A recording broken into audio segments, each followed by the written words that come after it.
जैसा कि मैंने आपको कहा था कि लास्ट टाइम टिप्स हमारे क्या क्या होने वाले हैं वो समझिएगा, ठीक है।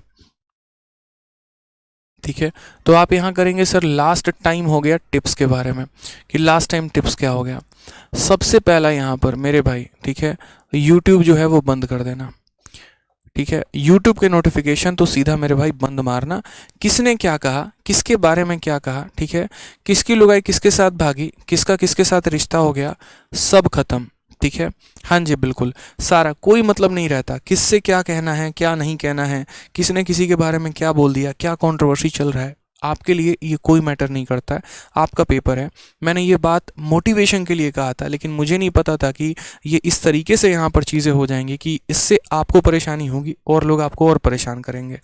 मेरे से पहले कईयों ने कई सारी बातें कही थी, कोई ने आईपैड कहा था, किसी ने लाखों रुपए कहे थे, उस बात पर तो इतना बवाल मचा नहीं। हाँ, हमने शायद थोड़ा कुछ ज़्यादा ही बोल दिया, ठीक है, किसी ने एक दो कहा तो हमने सीधा 30 कह दिया, बस इसी बात पर जो है इतना ज़्यादा हो गया इशू।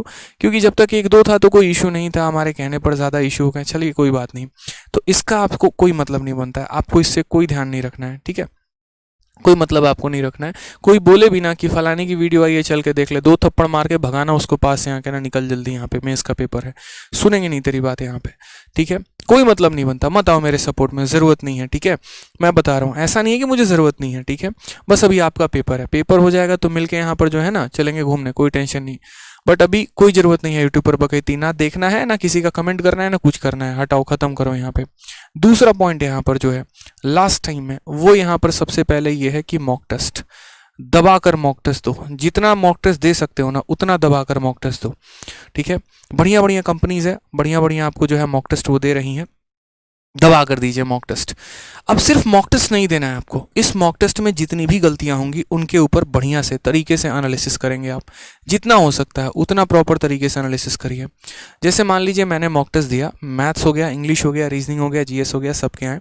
अब उसमें मैं बार बार देख रहा हूँ कि यार पिरामिड वाला क्वेश्चन मेरा गलत हो रहा है, तो यार मैं क्यों छोड़ूंगा पिरामिड के क्वेश्चन, ये बताओ पहले। क्या पता पेपर में वो 3 नंबर का एक सवाल आ जाए और मेरे से वो गलती हो जाए, तो 3 तो मेरे सही गए, एक और गया 4 नंबर, और 4 नंबर पे तो यूं समझ लो मिलना था दिल्ली, रहते अपने होम स्टेट में, पहुंच गए यहां पर तुम केरला में।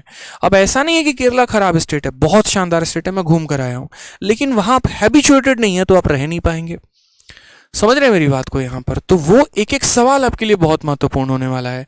मॉक टेस्ट आप क्यों देते हैं, कोई भी राजा अगर कोई जंग लड़ रहा है और उस जंग में अगर उसे पराजय हासिल होती है तो वो क्या सीखता है उससे, या अगर जीत हासिल होती है तो कुछ तो सीखता है कि अगली बार मेरी टेक्निक्स कुछ और होंगे, किसी और तरीके से मैं अटैक करूंगा, मेरा नुकसान कम होगा, क्षति मेरी कम होगी, मैं और बड़ा साम्राज्य बड़ा करूंगा। चंद्रगुप्त मौर्य से आपने क्या सीखा, चाणक्य से आपने क्या सीखा। तो वही बात है कि जब भी आप कोई भी मॉक टेस्ट देंगे ना तो उसकी तरीके से यहाँ एनालिसिस करेंगे, यहाँ पे जो भी कमियां हैं खामियां हैं, भाई 2 की जगह एक ही मॉक टेस्ट दो, जबरदस्ती की बात नहीं है, लेकिन हाँ एनालिसिस जबरदस्त करनी है कि भैया मॉक के क्वेश्चन के गलती दोबारा से पेपर में गलत नहीं होने चाहिए। यहाँ गलत हो गया सह लेंगे, पेपर में हुआ ना तो फिर जान लो यहाँ पे लपेट लपेट दौड़ा दौड़ा मारेंगे सबको यहाँ पे। ऑफलाइन वाले जितने हो उनको, ऑनलाइन वालों को क्या ही मार सकते हैं बताओ, कैमरे के उस पार हो सारे।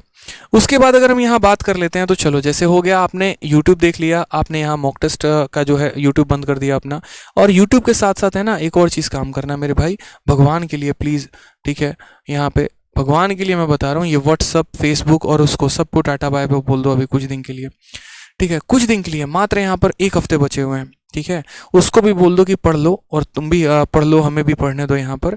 तो जो थोड़ा सा वो भी डिस्टेंस है ना थोड़ा सा कम कर लो, ठीक है, वो ज़्यादा सही रहेगा। तो सोशल मीडिया थोड़ा सा कट आउट, मॉक टेस्ट दिया, एनालिसिस किया, बढ़िया है।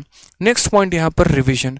अब यहाँ जैसे अपने दिन को 2 सेगमेंट में बांटो, और दिन को 2 सेगमेंट में कैसे बांटना है, जैसे मानो 9 घंटे पढ़ते हो, 9 घंटे में आप निकाल दो 2 घंटे टाइपिंग के लिए, 1 घंटे कंप्यूटर के लिए, 3 घंटे हो गए। 6 घंटे में एक 3 घंटे का मॉक टेस्ट प्लस एनालिसिस रख लो, और 3 घंटे में अपना पूरा का पूरा रिवीजन रख लो। इस 3 घंटे के रिवीजन में सारे के सारे सब्जेक्ट जो जो आपने पढ़े हैं, जिसके जिसके आपने जिस भी टीचर से पढ़ा है, जो भी आपने नोट्स बनाए हैं, उन सिर्फ नोट्स को रिवाइज करना है। यकीन मानिए क्वेश्चन आपके नोट्स से ही आने वाला है, चाहे जहाँ से भी आपने पढ़ा हो, फर्क नहीं पड़ता, वहीं से आएगा। बस अगर आपको अपनी चीज़ों पर पकड़ नहीं रही और याद नहीं रही ना, तो बहुत बड़ा ब्लंडर हो जाने वाला है पेपर में। तो अपने यहाँ पर जो है बढ़िया तरीके से रिविजन करना है सभी चीज़ों को, नोट्स को, एक एक चीज़ को यहाँ पे। और जो लास्ट पॉइंट है वो यहाँ पर एक ही चीज़ बोलूँगा मेरे भाई, डोंट पैनिक, ये ठीक है, इतना ही बोलूँगा मैं यहाँ पर, डोंट पैनिक, ठीक है, पैनिक होने की ज़रूरत नहीं है। पैनिक इसीलिए नहीं होना है क्योंकि अच्छे अच्छे लोगों की मैंने यहाँ पर रिजल्ट को ख़राब होते देखा है। ठीक है, एक बहुत अच्छी मेरी स्टूडेंट थी, पढ़ाई करती थी, बहुत शानदार तरीके से पढ़ने में तेज थी, लेकिन सिर्फ पैनिक होने की वजह से है ना उसका यहाँ पर सीजल हो नहीं पाया और लास्ट में जाकर उसका सीपीओ में सिलेक्शन हुआ, जबकि उसका ड्रीम पोस्ट था सीजल कि मुझे एसओ इन एमईए लेना है। सिर्फ एक ही चीज़ होती थी यहाँ पर, अगर मैं उसके साथ बैठ के मॉक टेस्ट दूँ ना तो मेरे से हमेशा ज़्यादा उसके स्कोर आ सकते हैं। मैं इतना बोल रहा हूँ, सोचो वो इतनी नॉलेज में तेज लड़की थी, लेकिन फिर भी उसके बाद उसका सीजल में सिलेक्शन क्यों नहीं हो पाया? पैनिक। मतलब पता नहीं उसके अंदर क्या था। एग्जामिनेशन हॉल पे जाते ऐसे ऐसे हाँ कांपना शुरू। ठीक है, मैंने सिचुएशंस देखे हैं बच्चों के अंदर, यहाँ पर कंप्यूटर देख के नर्वस हो जाना, यहाँ पर बच्चों का माहौल देख के नर्वस हो जाना। ठीक है, ऐसे नर्वसनेस हो जाती है कि आप रास्ते में ही अपना एडमिट कार्ड गिरा दे रहे हैं, रास्ते में ही आधार कार्ड गिरा दे रहे हैं, सेंटर पर पहुंचे तो टाइम से, पता चला आधार कार्ड गायब है वहाँ पे, अब खोज रहे हो पता चला पेपर छूट गया। ऐसी चीज़ें नहीं, टाइम से पता चला आधार कार्ड गायब है वहाँ पे, अब खोज रहे हो पता चला पेपर छूट गया। ऐसी चीज़ें नहीं करनी है, पैनिक नहीं होना है। आराम से जिस दिन पेपर होगा सुबह जो है बात करके जाना घर वालों से, उससे भी दही चीनी खा के जाना बढ़िया से। ठीक है, एकदम कूल माइंड रहना, कुछ गाने वाने भी सुन लेना तरीके से, नर्वस मत होना। बस पहली बार पेपर है, नया पैटर्न है, सबके लिए नया होने वाला, अकेले आपके लिए नहीं होने वाला है। पैनिक किस बात की यार, ये बताओ, इतनी वैकेंसी है, मिल तो जाएगा कोई ना कोई, इतना पैनिक नहीं होना है यहाँ पे। ठीक है, और लास्ट एक और बात बोलूँगा, स्ट्रैटेजी ऐसा बनाओ कि अभी अपने कमियों पर काम कर लो तरीके से। जैसे 7 दिन मिला हुआ है ना, अगर मानो आपके बाकी सब्जेक्ट में अच्छे नंबर आ रहे हैं या थोड़ा कम भी आ रहे हैं, कंप्यूटर बिल्कुल ख़त्म हो चुका है, तो भैया पहले तरीके से स्ट्रैटेजी से काम करो, चाणक्य नीति लगाओ। तुम्हारा कंप्यूटर ही नहीं निकला तो क्या फ़ायदा तुम्हारा math, English, GK, reasoning, GS और रीजनिंग पढ़ने का? कोई फ़ायदा है नहीं, है ना? तो जब तक, पहली बात तो ये देख लो कि तुम कंप्यूटर क्वालिफाई कर पा रहे हो या नहीं। अगर नहीं कर पा रहे तो पहले कंप्यूटर को क्वालिफाई करना सीखो। ऑलरेडी हमारे रैंकर्स गुरुकुल यूट्यूब चैनल पर एक सर हैं, वो भी आपको कंप्यूटर पढ़ा रहे हैं, उनकी क्लासेस देख लो। टेलीग्राम पर कई सारे पीडीएफ सर्कुलेट हो रहे हैं, वहाँ से आप एक तरीके से कंप्यूटर का लेकर देख लो। लेकिन कंप्यूटर अगर क्वालिफाई नहीं कर पा रहे तो बड़ी दिक्कत है भाई, पहले कंप्यूटर को क्वालिफाई करना सीखो, वो ज़रूरी है। ठीक है, नहीं तो बाकियों में पूरा फुल स्कोर भी आ गया, वो नहीं क्वालिफाई कर पाए, छटनी वहीं हो जानी है तुम्हारी। इसीलिए तो कंप्यूटर को पहले जो है तरीके से यहाँ पर बनाओ कि हाँ मेरे को किसी भी हाल में कंप्यूटर क्वालिफाई करना है, मेरा टाइपिंग क्वालिफाई होना चाहिए। ये दोनों पहले फिक्स कर लो, इन 2 स्तंभों को गाड़ लो, उसके बाद तो ये बाकी चीज़ें तो चलती ही रहेंगी। क्योंकि बहुत सारे लोग इसमें छटने वाले हैं, अच्छे स्कोर होने के बावजूद भी वो टाइपिंग में छटेंगे, अच्छे स्कोर होने के बावजूद भी वो कंप्यूटर में छटेंगे। क्यों? क्योंकि शुरू से उन्होंने उन पर काम नहीं किया। तो ये मत करो यहाँ पे। ठीक है, तो जितना समय हो बढ़िया तरीके से यूटिलाइज करो। और बाकी आज के कमेंट बॉक्स में बताना ज़रूर कि कैसा लगा आपको ये मॉक टेस्ट का सेशन, मज़ा आया नहीं आया, क्या सीखा आप लोगों ने।